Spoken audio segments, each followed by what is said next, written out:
Hey guys! Welcome back to the channel. If you're new here, we're going to be turning this 2008 Dodge Sprinter van into our tiny home on wheels. So today we're going to try to hit it hard with some electrical.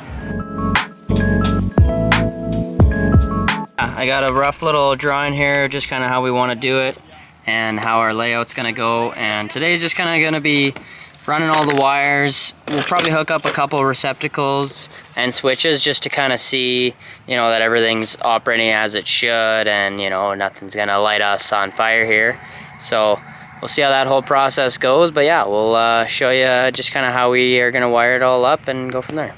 Yeah, and forgot to mention here, we just had a hailstorm about 2 nights ago, and our whole windshield got right mangled, so gonna have to replace that. And then also the front of the hood got a little bit of hail.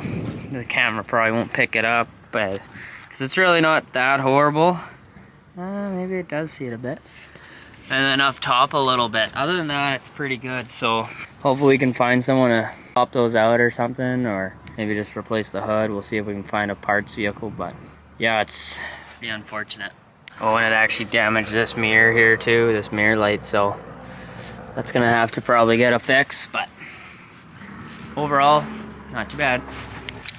Okay, first step is we're gonna need a little bit of shore power, right? We're just gonna be testing a couple things out. So this old extension cord that I had was completely grounded out and whatever, so I'm gonna have to put a new end on it. So this is exactly what we're doing here. Got our 3-wire. So we're gonna pop it into this switch right here. Should be easy does it. Let's find out. Rip it off. And then you grab your strippers here. So you got your strippers out. I don't know. That's probably a pretty good length. Make sure it's not plugged in over there. Gold, silver, green. Those are the colors we got. Let's pop them in. You just want to twist those up a little bit. Make sure that there's no straying. All the wires are, not getting all mangled. I got my black end first. Tighten that up. Make sure there's no exposed wires. Make sure you put this on too, because if you forget, you'll be like me and have to redo everything 2 times, because it's just what you do around here. Once you got all of them in, get them nice and tight. Do a little tug test on each individual wire. Make sure there's no exposed wire. So hopefully that works. And I mean, hey, at the end of the day, even a broken clock is right twice a day, right? Got her plugged in. We're gonna test it out on the old skill saw. Make sure that everything's working. There's a well-primed extension cord now. Well, let's start with this first run here. It's just got 3 receptacles on it. I'm not no electrical engineer here, so nothing pretty. Yeah, let's start with that, and then I'm sure we can later tie into another run, and then yeah, we'll see what happens. Let's start with that. And then this will be where our electrical box will be. So this is where the start is. So for now, we're just gonna hook up a plug-in that we can hook up to the actual electrical box. So just give me 2 seconds and let me get that wired up for you. Okay, got her all polished up there, just tightening up the last screw. So we'll be plugging this in the extension cord and then just running all of our routes and just making sure that each route kind of works as it should. So for our first run here, there's a little gap that goes right behind it, and we'll have a wire sticking out here. So look at that. I got her pulled through. I thought we were gonna have to hole saw like right there so we could run a nice conduit or something, but looks like Mercedes knew what they were doing here. Yeah. Okay, wonderful. This is our main first run, right? Like, this is gonna be coming from the inverter. It's all 12 volt. It starts at the battery, obviously. It goes to the inverter, and then through all the other components and whatever, and then turns it into 120. So our fuse box is gonna be right here. So just imagine that a little bit. So we need to pull enough length to make sure that we'll for sure be able to get there. I would say maybe a little more, and I'm sure we could probably be good and probably just stick that there for now. Now we're pretending that this is coming from the fuse box. We're gonna start kind of in line. This receptacle here is gonna be controlling the stovetop, so it'll be needing kind of the most juice. So might as well start the run there. Already looks like we're pretty much out on the first little bit of wire, which is unfortunate, but.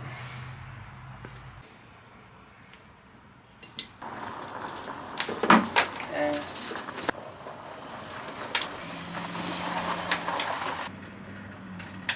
And then once you got her stripped, you want to throw one of these forks on here. Make sure that it's the right gauge of your wire and everything, and then you just clamp her right down. These are just wire strippers with crimpers. They're pretty cheap, Canadian Tire. There's fancier things out there, but these will do. And you don't want too much wire sticking past. You know, that'll do. So now for the receptacle here, so we got gold on this side. And the forks just help it keep it there, you know, like now I don't have to stress about the wires coming off or whatever. Okay, and boom. There's our first receptacle.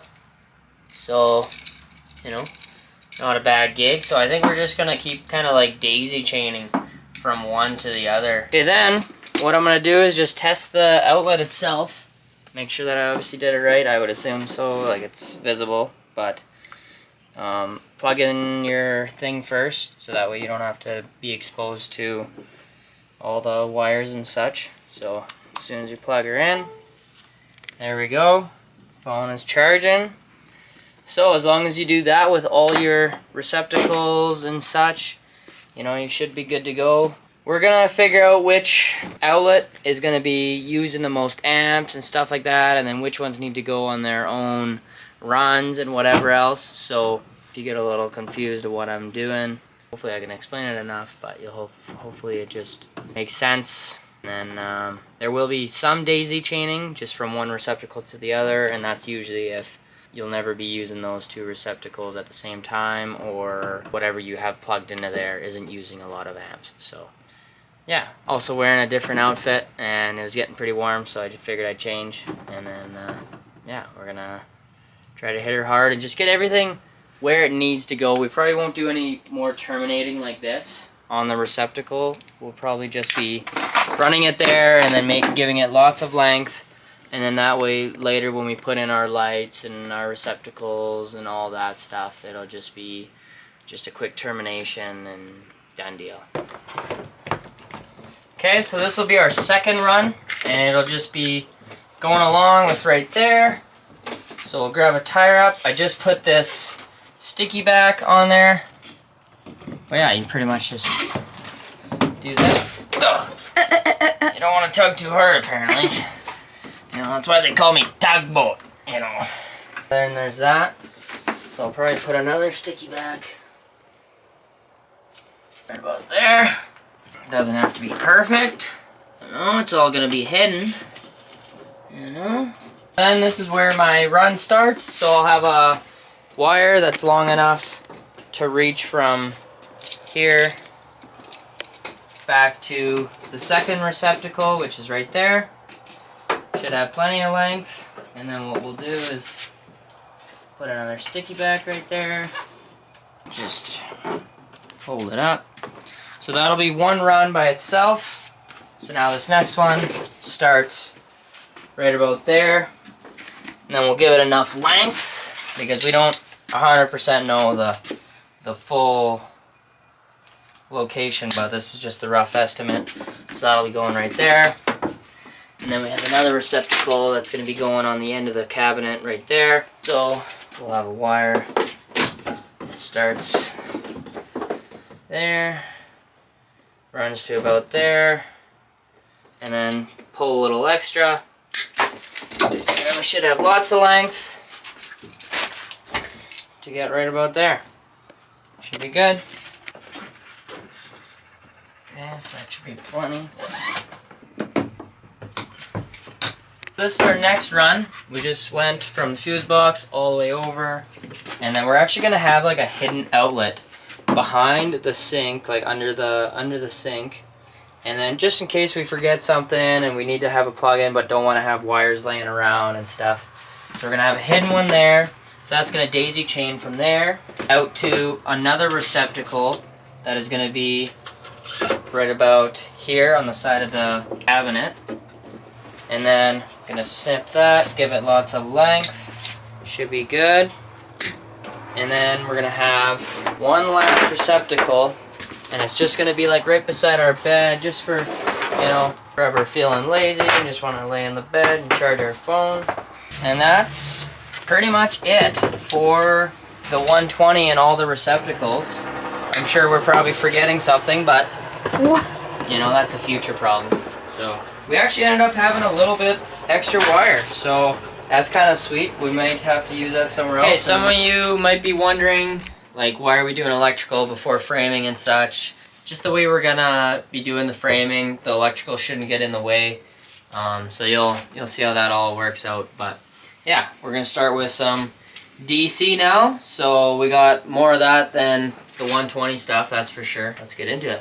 And you can't have an electrical video without some tie wraps, so those are going to be coming in handy. That's actually going to be the first thing that we're going to be using. We're going to be putting up a couple hangers just on some of the beams here, just so we can run, like, you know, 5 sets of wires or whatever, right? For my next trick, we're going to have a couple of these sticky backs.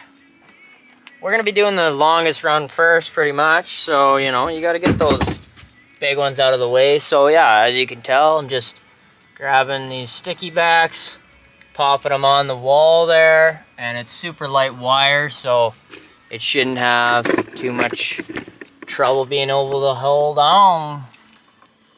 Try not to touch this insulation stuff as much as you can. It's pretty gross to get off later.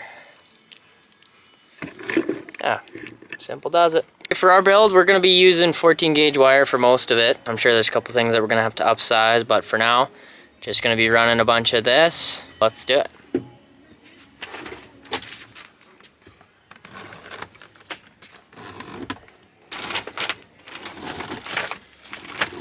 And we'll be stringing it through here, and then you probably just want to make sure that you have enough length to get where you need to. And lots extra, because things could always change. And then what are you gonna do? Get the old wire stretcher out. You know, that's the old common famous tool in the trade. It's a pretty good tool, actually. We're gonna be having an exhaust fan right there, and I'd say that's lots of room. So there's the first run pulled. Now I'm just gonna tie wrap it all up. You know, and little rat's nest, that'll buff it out itself. You don't even have to worry about it. Okay, and then what you also want to be doing is labeling everything as you go. So this is going to be the bathroom fan. So pop her on there. And you want to be doing that on both sides, because you're going to have multiple wires all over the place.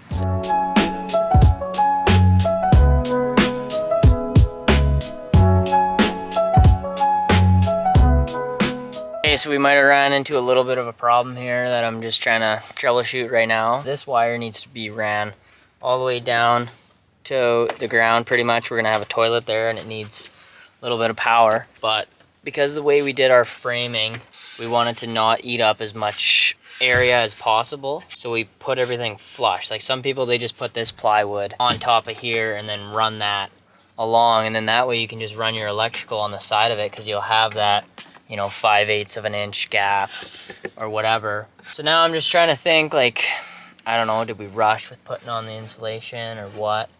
I might have to hold it out of the way and maybe drill holes right here so I can feed it through, or maybe even cut the wood again, you know, like I have my skill saw and I can set it to its own depth and then cut it like that. I don't know, I got some thinking to do here, but we'll see what we figure.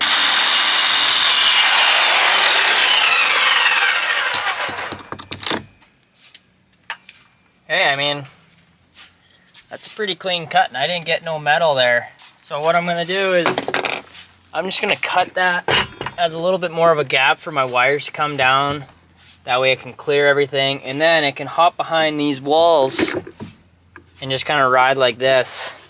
And then I can jump frame to frame, going behind these boards. I can hole saw that, just kind of pull the insulation to the side and hole saw it. So yeah, I think that's gonna give me a lot more option. So we're gonna move some of this insulation here. Good thing we just made a little snippet there so we could easily take it out. And then this, I'm just gonna kind of shove out of the way. So what we're gonna do is we're gonna make one decent sized hole saw. I'm thinking right there, and then we can just run some more wire that way. I mean, I think this is literally actually gonna be the only wire that's gonna go here, but I think that'll just make things, you know, just a little bit better looking, and that way I get to use my hole saw kit here that I purchased. Haven't even used it yet, so you know, what size are we thinking here, eh? Maybe a good little 7/8. We'll see what we go with. Whatever the grommet kind of goes for, eh? Oh! Oh! It's a pretty good hole, if you ask me. So we're gonna back route that because I thought I knew where I was going, but apparently not. Gonna go down there, bring her behind here. No! There's a frame line right in between here. I thought it was hollow. You're kidding. Okay, we might be taking a different route here. It was just a prank. I ended up being able to make 2 holes. So look at that. You can hear the grinding and the grit of this wire. But check it out. She made her to her homeland.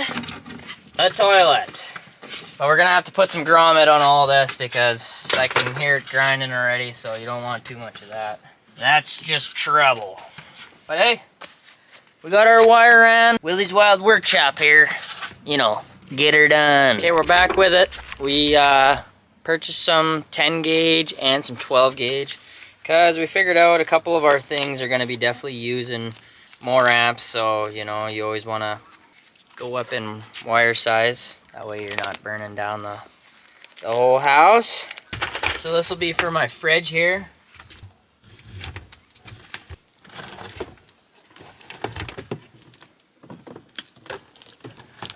Always keep your tie wraps loose just in case you want to add things later.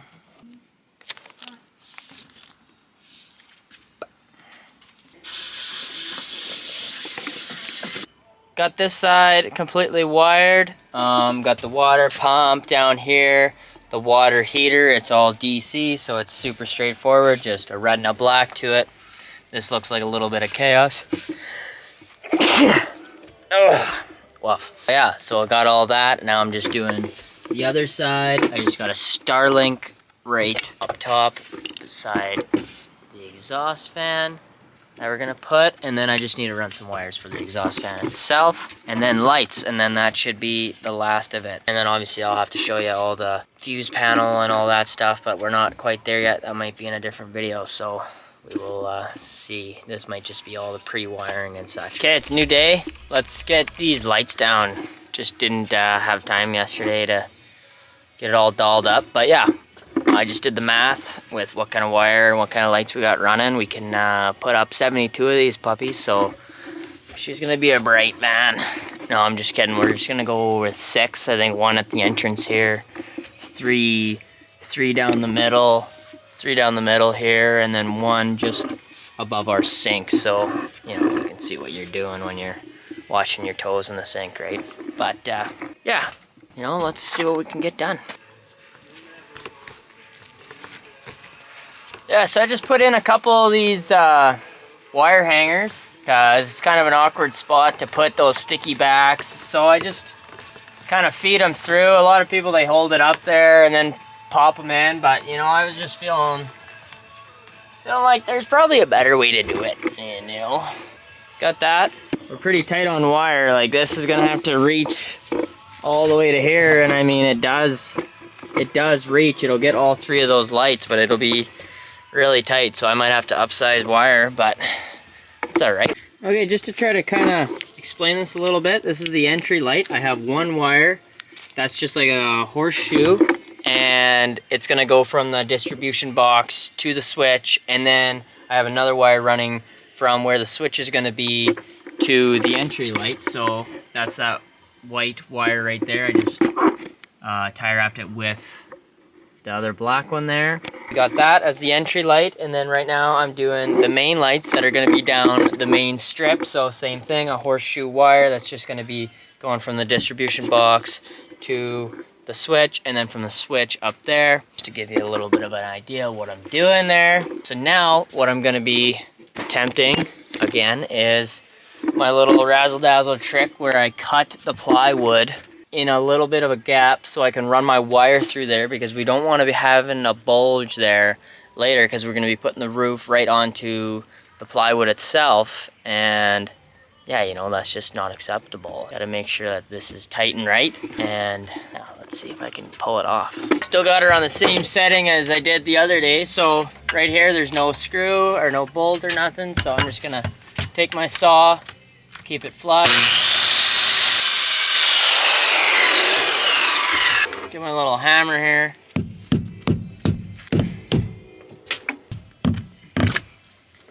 Should just be able to scrape it out. And there we go. We got ourselves a little bit of a gap to run our wire. Should be just enough. Just ran the lights now. Well, the wires for the lights. I just daisy chained from one to the other. So here, jumps over to this one, this third one. I'm gonna tighten that up for now. We only got one more run left on lights, and then that's pretty much all the wiring, I'm pretty sure. Except for all the stuff I'm forgetting. And as I'm doing all this work, I just realized that my wife, she wrote "Be a Light" on there when we pretty much started the van build, so you know, that's what we're doing today, so yeah. I got everything kind of dressed, not too bad. I put these extra pieces of plywood there just to kind of be able to tuck it behind, so when we put the walls, this is nice and flush. Other than that, there's not really any tie wraps hanging out. Just wires ran to where they're supposed to. She's a yard sale, so let's clean this place up and make it look a little presentable, eh? You know, that's a little better, eh? You know, as long as you put everything in a box and put it in one area, it looks organized. Right, fellas? But yeah, that's a win for today. I mean, I think we're gonna kick back and do a couple more things. But here's that wire. This is gonna be our main feed here from the inverter to the AC power box. So that's a 310, and I think I'm gonna have to upsize the wire to go to a 3.8 or maybe even a 3.6. So I'm gonna have to do a little research right now, and then I'm also gonna have to do a little research for the DC, because I think that's gonna be like 2-aught or 3-aught, something big anyways. And I gotta, hey, it's work calling, bud. We might be going to work. Just coming back to you here. I'm not going to work. We're getting back to the grind, baby. So yeah, like I was saying, gotta do a little research here. Probably go to the wire store, you know, get some more wire. Electric store is what I mean. But yeah, the reason I tell you any of this about this wire here is I ran it thinking, you know, whatever, right? But then as I do more research, you know, things could go very wrong if I use that size of wire. So I jumped the gun at the start of the project. But now that I'm kind of making more sense of it all, you know, it'd be better safe than burnt down, right? So yeah, so we'll get to it here in a bit. But you know, overall, she looks pretty dynamite, eh? Welcome back to our oh, did you want to say it? Mm-hmm. Okay. Oh, that's so wonderful! Looks like the dog's actually found a bunny. I'm feeling like a itchy Little bugger. Yeah.